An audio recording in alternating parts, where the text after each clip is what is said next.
Last thing that we want to look at in terms of therapy is how do you evaluate the therapy? And so we're going to be discussing that along with some common factors of therapy. Common factors of therapy, it doesn't matter what type of therapy that a person uses, whether it's behavioral or psychotherapy or medical, the attitude is that the behavior can be changed. Okay? No matter what type of a therapist, the whole idea is that the attitude or the behavior can be changed. Also, that the client and the therapist are both seeking what's best for the individual. So, um, both of them are on the same page. Acceptance of the client as valuable. The therapist is always going to view the client as a worthy person and convey that they believe in the client. Again, the therapist provides guidance. Now, in some types of therapy, they will provide more guidance than others. In psychodynamic therapy, the Freudian type, they're going to take the lead in trying to figure out what's wrong and trying to dig down into the unconscious mind. On the other hand, in Carl Rogers' client centered therapy, they're going to kind of take the role of a competent friend, so they're not as direct. They still provide guidance. It's just they're not as direct as something like psychodynamic. The therapist also provides what's called encouraging detachment. They're going to continue to encourage and try to get the person better the more that they treat them, but they're also going to try to shoot for what we call detachment. They don't want the person becoming, um, getting to the point where basically they're dependent upon the therapist. They want them to be able to detach and not have to be in therapy their entire life. They also obviously have a professional relationship. This is the case where, let's say that you knew a particular therapist on a friend basis. You were friends, a family friend, something of that nature, to someone who did the therapy.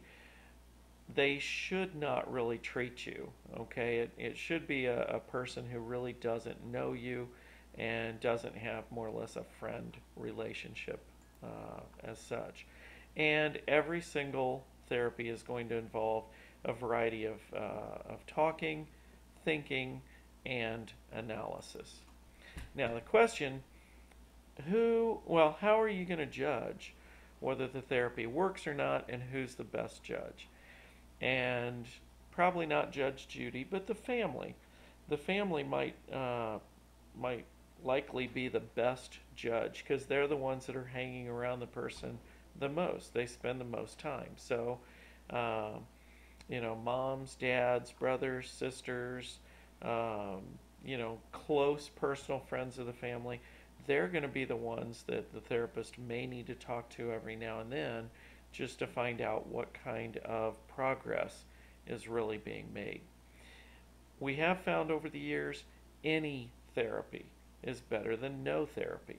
So, uh, if you know someone who may need assistance, don't get caught up over trying to figure out, okay, what do you think they need, or if one therapy is better than the other. We have found over the years that any therapy is better than nothing.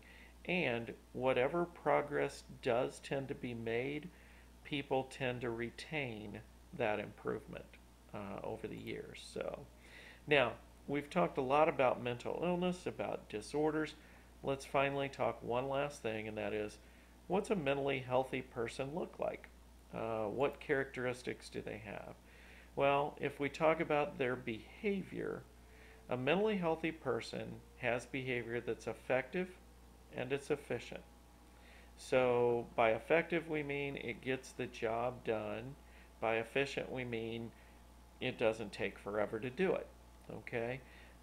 If someone with OCD goes out to start their car, and they spend 25 minutes every single time they go to start their car because they have to go through a variety of rituals. That's not efficient behavior. They may eventually get the car started, but it's not efficient. So that would need to be worked on. The behavior also needs to be appropriate, and it needs to be flexible.